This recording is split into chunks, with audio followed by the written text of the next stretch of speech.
ಹೀಗೆ ಅಕ್ರಮ ಪ್ರಶ್ನೆ ಪತ್ರಿಕೆ ಸೋರಿಕೆ ಮತ್ತೊಂದು ವಿಚಾರ. ನ್ಯಾಯಾಲಯದ ಹೋರಾಟ ಪ್ರತಿಭಟನೆಗಳ ನಡುವೆ ದೇಶದಾದ್ಯಂತ ನೀಟ್ ಯುಜಿ ಪರೀಕ್ಷೆಗೆ ಸಂಬಂಧಪಟ್ಟ ಹಾಗಿನ ಸಿದ್ಧತೆಗಳು ಬಹಳ ಭರದಿಂದ ನಡೀತಾ ಇದೆ.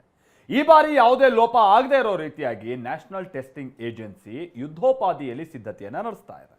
ಹೆಲಿಕಾಪ್ಟರ್ಗಳು, ವಿಶೇಷ ವಿಮಾನ, ಸಿಆರ್ಪಿಎಫ್ ಹೀಗೆ ದೇಶದ ಭದ್ರತಾ ವ್ಯವಸ್ಥೆಯೇ ನೀಟ್ ಮರುಪರೀಕ್ಷೆಯ ಸುತ್ತ ಸುತ್ತುತ್ತಾ ಇದೆ.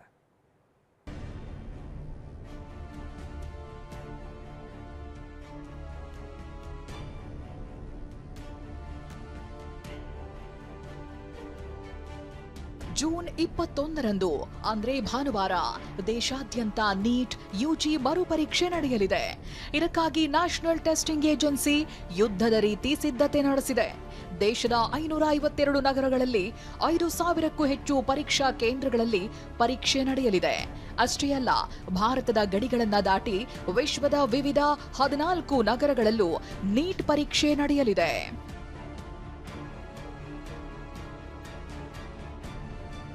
ವೀಕ್ಷಕರೇ, ಮೇ 3ರಂದು ನೀಟ್ ಪರೀಕ್ಷೆ ನಡೆದಿತ್ತು.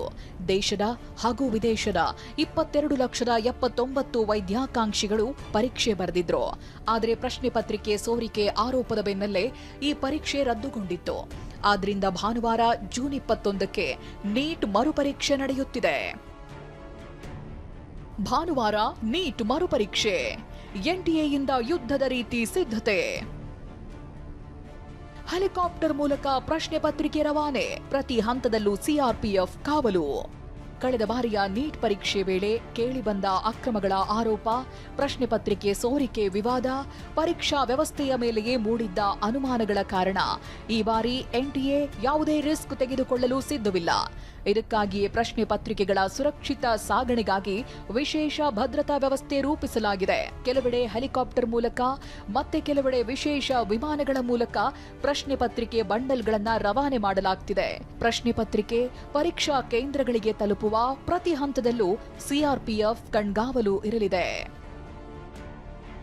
ನೀಟ್ ಪರೀಕ್ಷಾ ಕೇಂದ್ರಗಳ ಸುತ್ತಲೂ ಕಟ್ಟುನಿಟ್ಟಿನ ಭದ್ರತೆ ಜಾರಿಯಾಗಲಿದೆ.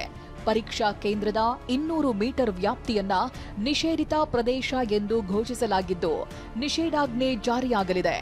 ಅನಧಿಕೃತ ವ್ಯಕ್ತಿಗಳ ಪ್ರವೇಶಕ್ಕೆ ಸಂಪೂರ್ಣ ನಿರ್ಬಂಧ ಹೇರಲಾಗಿದೆ. ಮೊಬೈಲ್, ಎಲೆಕ್ಟ್ರಾನಿಕ್ ಸಾಧನಗಳು ಸೇರಿದಂತೆ ಯಾವುದೇ ಅನುಮಾನಾಸ್ಪದ ಚಟುವಟಿಕೆಗಳ ಮೇಲೆ ತೀಕ್ಷ್ಣ ನಿಗಾ ಇರಲಿದೆ.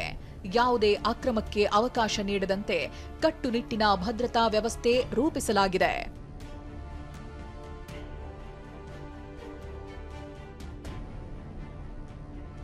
ತಾತ್ಕಾಲಿಕ ತಡೆ ಪ್ರಶ್ನಿಸಿದ್ದ ಟೆಲಿಗ್ರಾಮ್ ಅರ್ಜಿ ವಜಾ. ಈ ಹಿಂದೆ ಟೆಲಿಗ್ರಾಮ್ ಆಪ್ ಮೂಲಕವೇ ನೀಟ್ ಪ್ರಶ್ನೆ ಪತ್ರಿಕೆ ಹಂಚಲಾಗಿತ್ತು ಎಂಬ ಆರೋಪ ಕೇಳಿಬಂದಿತ್ತು.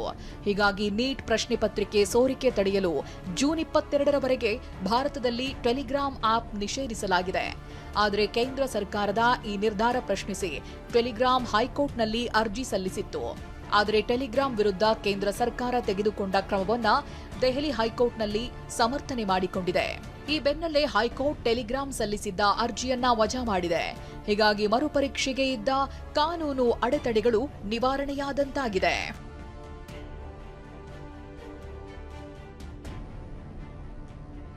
ಪರೀಕ್ಷಾರ್ಥಿಗಳಿಗೆ ಅಗತ್ಯ ಮಾಹಿತಿಯನ್ನ ತಲುಪಿಸಲು ಎನ್ಟಿಎ ಡಿಜಿಟಲ್ ವ್ಯವಸ್ಥೆಯ ಮೊರೆ ಹೋಗಿದೆ.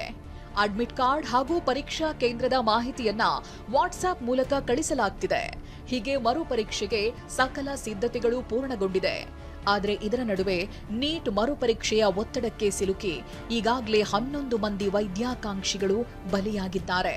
ಅಕ್ರಮಗಳ ಆರೋಪ, ವಿದ್ಯಾರ್ಥಿಗಳ ಆತಂಕ, ಸರಣಿ ಆತ್ಮಹತ್ಯೆಯ ನಡುವೆಯೇ ನಡೆಯುತ್ತಿರುವ ಈ ಮರುಪರೀಕ್ಷೆ ಎನ್ಟಿಎಗೆ ಕೇವಲ ಮತ್ತೊಂದು ಪರೀಕ್ಷೆಯಲ್ಲ, ಕಳೆದು ಹೋದ ವಿಶ್ವಾಸವನ್ನ ಮರಳಿ ಪಡೆಯುವ ಅಗ್ನಿ ಪರೀಕ್ಷೆಯಾಗಿದೆ. ಜೂನ್ 21ರಂದು ನಡೆಯುವ ಮರುಪರೀಕ್ಷೆ ವಿದ್ಯಾರ್ಥಿಗಳ ಭವಿಷ್ಯವನ್ನಷ್ಟೇ ಅಲ್ಲ, ದೇಶದ ಪರೀಕ್ಷಾ ವ್ಯವಸ್ಥೆಯ ಮೇಲಿನ ವಿಶ್ವಾಸಾರ್ಹತೆಯನ್ನ ನಿರ್ಧರಿಸಲಿದೆ. Bureau report, TV9.